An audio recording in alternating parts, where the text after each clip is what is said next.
Bonjour à tous. Et ben voilà, il faut démarrer, Guillaume. Démarrons, histoire de réchauffer le chapiteau et Voilà, donc de voir ce qui va se passer. Guillaume Nail, vous êtes notre Oui. premier invité sur le Salon du Livre de Pont-l'Évêque, sur le festival. On va essayer de se faire entendre. Oui, hein. Ça on va pas être parler simple. fort. Mais... Ça, vous nous entendez vous nous Vous entendez nous entendez? Vous nous entendez? Oui, ça va? D'accord. D'accord, ok, Oui. parfait, merci. Parce que si vous nous entendez, nous on vous entend bien aussi, donc Oui. ça c'est parfait. Bon, ça va aller. Bon, bah, en tout cas, merci d'ouvrir le banc avec nous, Guillaume Nail. Vous avez j'ai envie de dire une double actualité parce que finalement Oui. vous avez plusieurs casquettes. Oui. Il y a ces romans adultes, c'est ce roman adulte Ce que roman vous avez adulte, publié oui, l'an tout à dernier, On ne fait, se oui. baigne pas dans la Loire. Et puis parallèlement, il y a aussi toute une série de Toute livres l'activité jeunesse. qui est celle avec laquelle j'ai commencé depuis 2016. Mais alors quand je dis que vous avez plusieurs casquettes, auteur jeunesse, auteur moins jeunesse, Voilà. pour ne pas reprendre le terme Oui. que vous avez employé tout à l'heure. Vieillesse. Et puis aussi traducteur. Oui, je suis traducteur de formation. J'ai Un été petit détour comédien, aussi sur les je scènes. suis scénariste. Oui. Enfin voilà, j'ai aussi fait un peu de journalisme. En général, je vais là où mon cœur me porte. Voilà. Si vous deviez vous définir, c'est quoi votre motivation? Ma motivation, c'est de continuer de profiter de toutes les opportunités que m'offre ma vie, à travers les rencontres que j'ai faites, de la légitimité ou ce que je m'autorise aussi à faire. Ça a pris du temps de se projeter en tant qu'artiste, en tant qu'auteur, de s'autoriser à faire ça. Et c'est ce que j'essaie de transmettre aussi à travers mes bouquins, notamment jeunesse. Donc voilà, on verra dans 2 ans, 3 ans, 5 ans où j'en suis. La vie réserve encore des surprises. Ce qui veut dire que si je vous demande qui vous êtes aujourd'hui, vous ne me répondez pas romancier, vous restez multicasquette? Alors, Ou il y a non, quand je même dis aujourd'hui quand même une auteur. direction qui se En prend. général, en général, je dis j'écris des livres. J'écris. Parce que romancier, ça intimide, auteur, ça intimide. Parfois, je dis auteur jeunesse, comme ça rassure les gens. Ils se disent c'est pas très sérieux. Moi, je sais que ça l'est, mais ça redescend un peu le niveau, ce qui est un peu débile, mais dans la projection que les autres en ont. Voilà, donc en général, je dis que j'écris. Parce que mon cœur de métier, c'est l'écriture. Alors on va parler d'écriture justement. Je veux bien que nous commencions par votre plume jeunesse. Oui. Il y a déjà une bibliographie assez Oui, une bonne assez dizaine de conséquente, romans. Voilà. qui s'adresse à des tranches d'âge qui peuvent être éventuellement fluctuantes. Tout à fait. Et puis le dernier titre en date, c'est Armand Cornix Sauve le monde. C'est aux éditions Milan. Alors Ouais. on va axer sur celui-ci Ouais, bien puisque sûr. c'est celui qui est Qui vient disponible de sortir et à qui la est vente. disponible sur les tables. Mais il y a aussi d'autres titres qu'on va peut-être évoquer. Armand Cornix, c'est une drôle de gamine. Elle n'est pas forcément très bien dans sa peau. Enfin, elle est un peu... Elle a du tempérament. Voilà. Disons qu'elle a du tempérament et qu'elle aime bien montrer qu'elle en a. Elle a beaucoup d'imagination, elle adore se raconter des histoires. Elle se raconte surtout qu'elle a un destin plus grand que ce que lui réserve sa vie. Là, Elle s'invente un monde. Voilà, elle s'invente un monde. Parfois avec des connexions avec la réalité, parfois elle va un petit peu trop loin, mais c'est ce qui fait qu'elle est assez attachante à suivre, mais aussi perturbante parfois. Vous le destinez à un public de quel âge? Plutôt fin primaire, début collège, Ouais. parce qu'elle est déjà un peu grande, elle a 12-13 ans, mais voilà. Après, c'est toujours une question de maturité de lecture pour le lectorat. Il y a des enfants de CE2, CM1 qui vont pouvoir le lire, il y a des 5e, 4e qui vont pouvoir le lire aussi, les adultes aussi ont le droit de le lire, en général ils rient beaucoup, parce que dans mes romans il y a pas mal de références aussi pour les adultes. Voilà, puis il y a un travail graphique dans le livre qui est assez intéressant, qui dynamise tout. Voilà. Elle s'appelle Armande Cornix, mais en fait, elle s'appelle pas du tout Elle Armande s'appelle Cornix. pas Armande Cornix en fait. Comme elle a prévu d'avoir un destin encore plus grand qu'elle, en fait, elle trouve que son nom est assez banal et pas à la hauteur du destin qu'elle se raconte. Donc déjà, sa première idée, c'est de se dire, en fait, je ne m'appelle pas Emma. Voilà, je veux m'appeler autrement. Je suis super héroïne. Je suis une justicière. Voilà, je veux m'appeler Armande Cornix. Donc sa première décision, c'est de demander un changement d'identité à l'état civil, contre évidemment la volonté de ses parents. Et surtout, comme elle a beaucoup d'imagination, qu'elle fait n'importe quoi, elle s'est un peu grillée à la fête du collège. Elle a fait n'importe quoi. Il y a des vidéos qui circulent. Donc elle pense que toute sa vie, on va se dire non mais cette fille Emma en fait n'est pas trop fréquentable. Donc voilà, elle s'invente un destin. Et puis elle s'invente un double destin parce qu'elle est obligée de partir. Elle est obligée de Oui. partir en vacances Oui, à la parce qu'elle a Réunion. quand même 12 ans, donc elle n'a pas le choix, elle suit ses parents, elle ne fait Voilà, pas que ce qu'elle veut. ça l'emballe pas plus que ça, Non. malgré tout. Et c'est à la Réunion justement, elle va essayer elle va se retrouver embarquée dans une drôle d'aventure. Oui, elle arrive dans un club vacances à La Réunion, elle pense que c'est de la maltraitance d'être là pendant une semaine avec sa mère. Tout de suite, elle décide de dénoncer les conditions de travail des employés, mais parce qu'il faut qu'elle fasse quelque chose, elle ne va pas rester au bord de la piscine comme ça pendant une semaine. Elle se trouve un acolyte, Sully, voilà, qui fait partie d'un club vidéo avec elle, et ils vont voir un bateau. Un bateau le soir, un peu bizarre, enfin donc juste un bateau en bord de mer, a priori c'est assez normal. Elle tout de suite, Armande se raconte quelque chose, elle doit changer de nom, elle est héroïne, elle est super-héroïne, elle est justicière, donc elle va mener l'enquête et surtout en fait mettre le bazar partout où elle passe, dans le club, s'inventer n'importe quoi, faire des trucs. Il se trouve que il s'est quand même passé quelque chose, voilà, on ne sait pas encore quoi. Est-ce que elle va réussir à démêler les fils ou empirer la situation? Ça, c'est ce que nous réserve le livre. Suspense. Voilà. Alors on l'aura compris, il y a ce personnage qui est savoureux, il y a beaucoup d'humour, et puis Oui. c'est aussi l'occasion pour vous d'aborder des thématiques Oui. qui sont chères aux ados, et puis qui peuvent aussi créer le dialogue avec les parents, parce que c'est ça aussi la finalité du livre jeunesse. Complètement. Enfin, moi, ce qui m'intéresse à chaque fois, c'est je raconte une histoire, c'est vraiment un personnage, mais évidemment, enfin, souvent on me dit que je suis un auteur engagé. Enfin, ça m'intéresse de savoir pourquoi je raconte ces histoires-là. Là, on va parler de migration, on va parler de migrants, on parle donc de conditions de travail, du rapport aussi environnemental à un club vacances. Qu'est-ce qu'on fait quand on est au bord d'une piscine? Est-ce qu'on pollue? Est-ce qu'on pollue pas? Enfin voilà, et du rapport aussi mère-fille. On a un personnage handicapé. Enfin voilà, donc on a vraiment tout un tas de thématiques qui sont des entrées en matière quand je rencontre des collégiens, des primaires, pour discuter de en quoi ça leur a parlé. Armande aussi, Armande a des réflexions problématiques parfois, donc elle-même évolue au fur et à mesure du bouquin en se rendant compte de certaines limites ou de certaines idées reçues qu'elle peut avoir sur les choses. Alors donc ça c'est une bonne idée si vous avez des enfants qui sont donc fin primaire. Plus ado, j'aimerais Oui. juste qu'on aborde un livre alors qui n'est pas disponible ici, Non. mais que l'on peut trouver en librairie sans ou aucun en souci, médiathèque. ouais. C'est l'absence. Oui. L'absence, c'est la confusion des sentiments, en quelque sorte. Ce sont des ados qui sont en train de se former pour Oui, le pour BAFA, devenir entre animateur, autres. voilà, dans un stage Et puis BAFA. voilà, il y a deux garçons qui Ouais. vont. Oui, c'est Léopold, le Qui vont narrateur, tomber en amoureux fait, sans le qui savoir. tombe. Alors c'est vraiment ce que je trouve intéressant, enfin, dans ce roman, c'est Léopold. Enfin, c'est-à-dire que au-delà de la relation amoureuse entre deux personnes, c'est comment soi-même on projette quelque chose, on ne sait pas si l'autre ressent la même chose. Et Léopold, qui a cette sensation de tomber amoureux d'un autre garçon dans ce stage BAFA, va revivre l'histoire a posteriori en se disant mais qu'est-ce que j'ai vécu? Quels sont les signaux que l'autre m'a envoyés? Est-ce que les images que j'ai projetées sont les bonnes? Et surtout pourquoi j'ai tout raté? Est-ce que, enfin, j'ai tout raté dans le sens, je suis peut-être passé à côté de quelque chose parce que je ne me suis pas autorisé à vivre ce sentiment amoureux. J'ai eu peur du regard des autres, de la logique de groupe, et donc il va retracer tout le fil. Voilà, ça s'appelle Ton absence et ça fonctionne par flash, comme ça, d'images, de choses qui se sont passées pendant ce stage, à se dire mais voilà, est-ce que vraiment j'étais amoureux? Est-ce que c'était ça l'amour? Parce qu'en fait, ça se vit à deux, l'amour quand même. Et là, il était un petit peu tout seul, même si l'autre est là. Et peut-être que s'il avait laissé plus de place l'épanouissement de ses sentiments, à se sentir autorisé, cette relation aurait pu exister différemment. Et puis bien sûr, lors de ce stage BAFA, le regard des autres est Le très regard des important. autres, voilà. Et je tenais à ce que l'on parle de ce livre parce que vous y évoquez l'adolescence. Oui.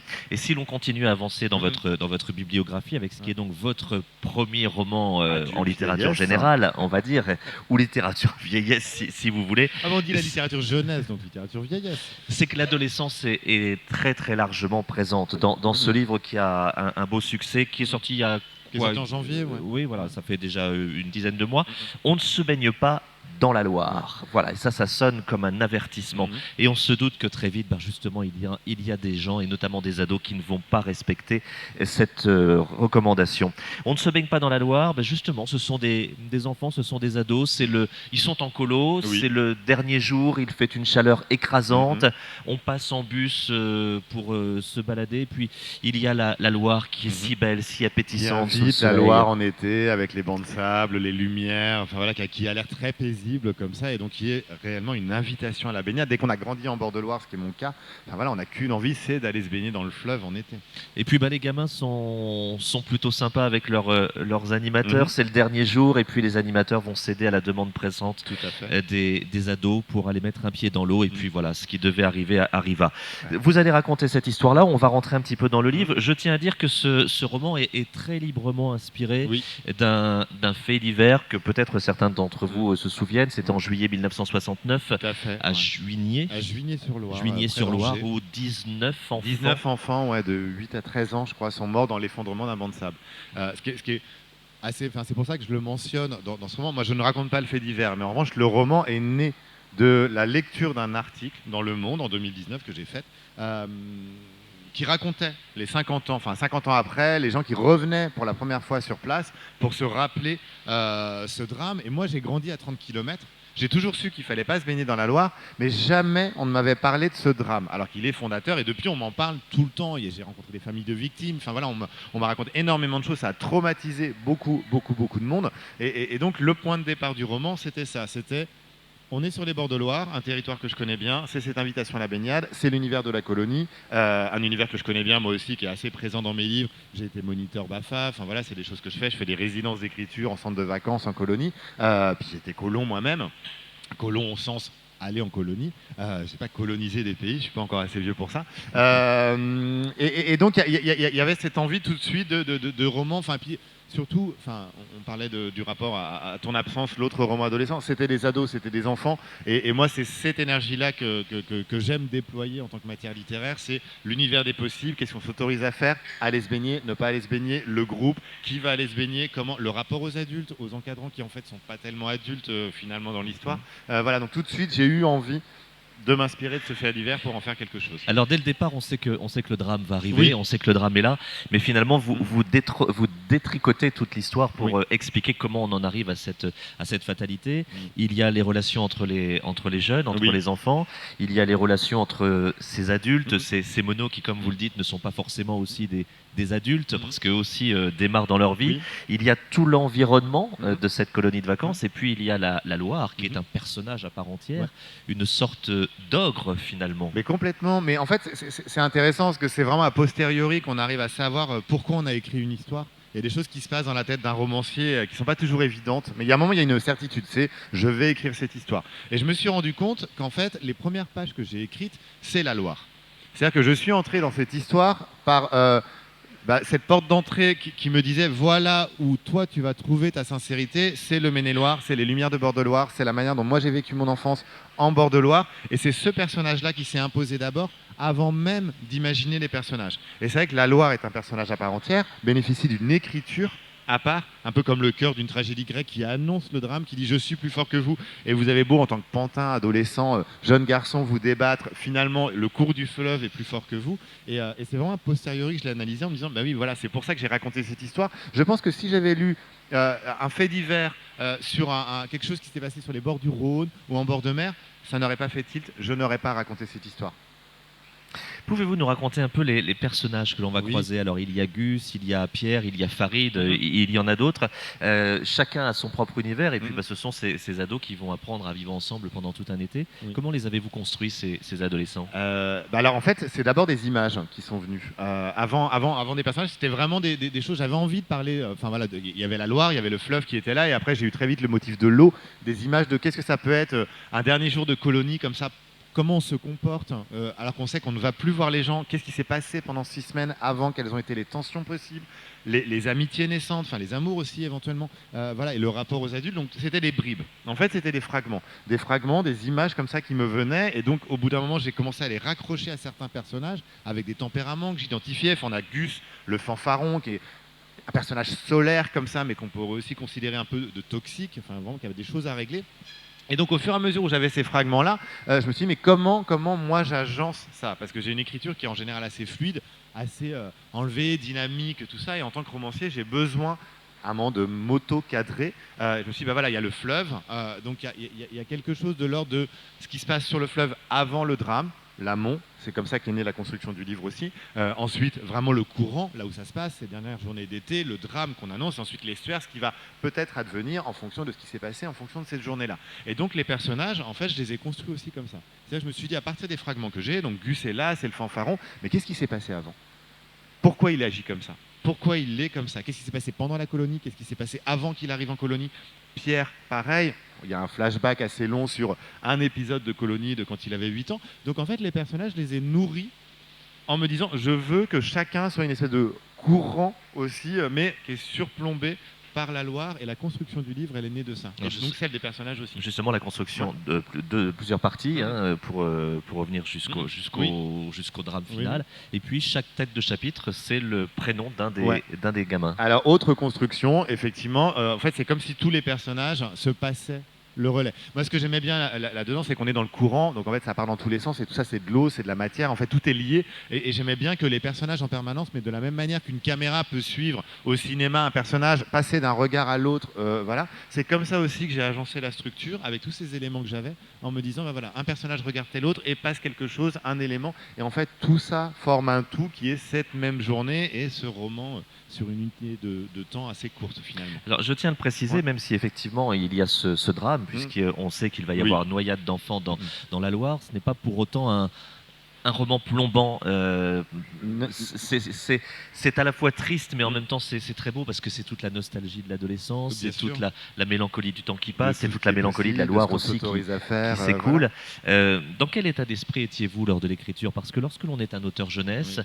pour un premier livre en littérature générale, s'emparer d'un tel sujet, c'est-à-dire la mort d'enfants en noyade, c'était quand même un peu gonflé. Est-ce qu'il y a eu un peu d'appréhension, d'abord pour votre écriture, et puis après la façon dont le public allait pouvoir accueillir cette histoire?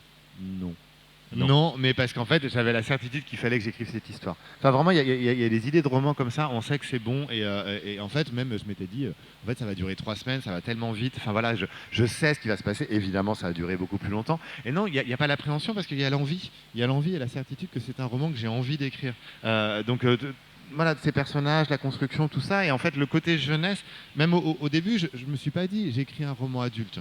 Je me suis dit, j'ai envie de raconter quelque chose à partir de ce fait divers. Je suis pas documentariste, je ne suis pas journaliste, donc je ne vais pas détailler. Donc je ne me suis absolument pas renseigné sur le fait divers. Je ne voulais pas, je voulais vraiment avoir la licence pour créer exactement ce que je voulais autour de ça et ne pas me soucier donc d'inventer des personnages.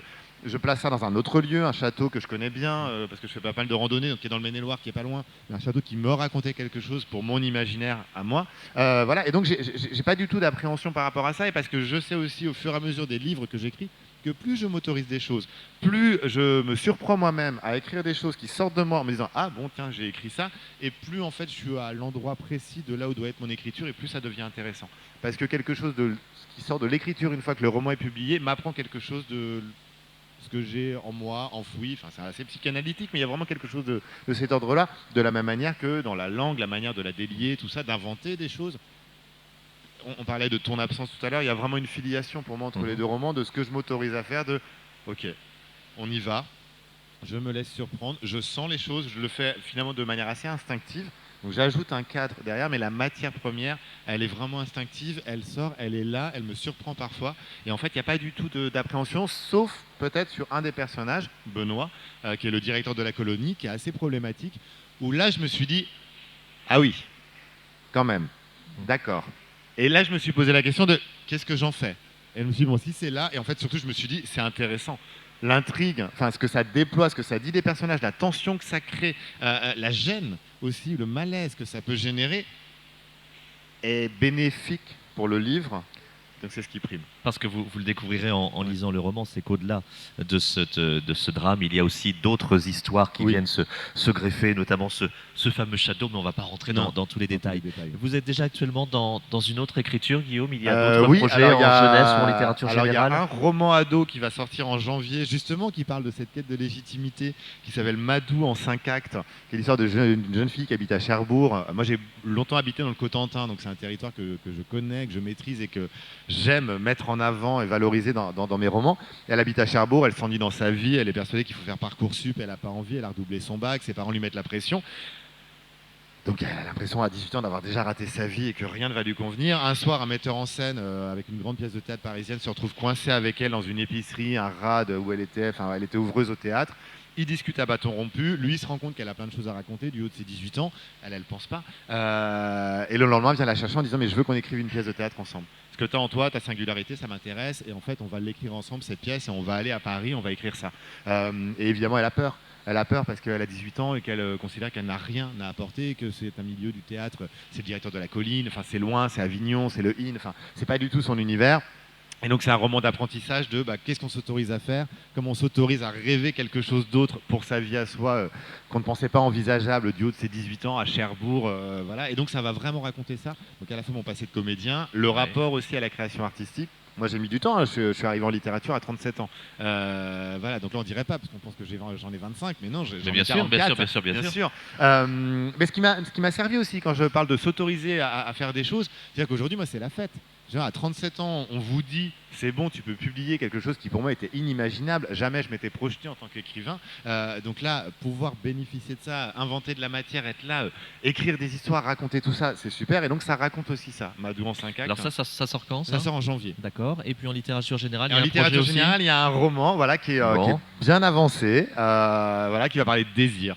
Qui va parler de désir et qui va vraiment aller dans ce sens-là de mais qu'est-ce qu'on s'autorise à désirer, comment on désire le corps de l'autre, comment on écoute son désir. Mais c'est une espèce de remake du Grand Maulne, mais en mode comment on exploite les animaux, le corps des autres, tout ça. Enfin voilà, tout ça se brasse. Il y a encore un château. On sent les thématiques. Et ça, vous avez déjà une idée de la date de parution? A priori, ce serait rentrée littéraire 2025, mais enfin voilà. Alors, il y a une première version qui est là, mais il y a énormément de travail et puis j'ai le temps. On va attendre ça avec impatience. Néanmoins, juste une dernière question, Guillaume. Il me semble, vous avez évoqué la littérature jeunesse, et puis plusieurs fois aussi, vous notamment dans celui-ci, on sent qu'il y a pas mal de vous lorsque dans ton absence, ça se passe dans un centre d'apprentissage de Bafa, lorsque là vous parlez de l'adolescence, lorsque vous parlez d'un prochain roman dans le monde du théâtre, vous êtes vous-même comédien.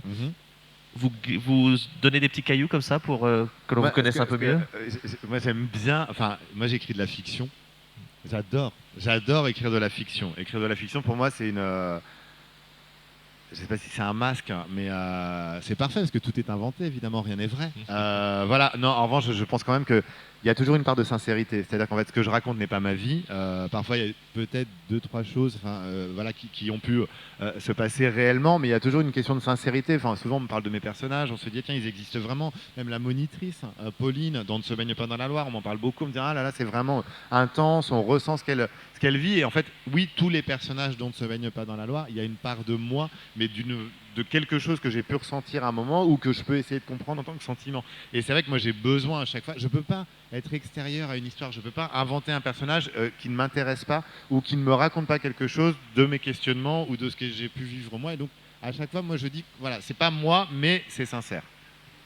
Écoutez, en tout cas, merci d'être avec nous durant cette journée. Puis vous faites partie de cette nouvelle génération d'auteurs qui est allée à la fois vers la littérature jeunesse et la littérature générale.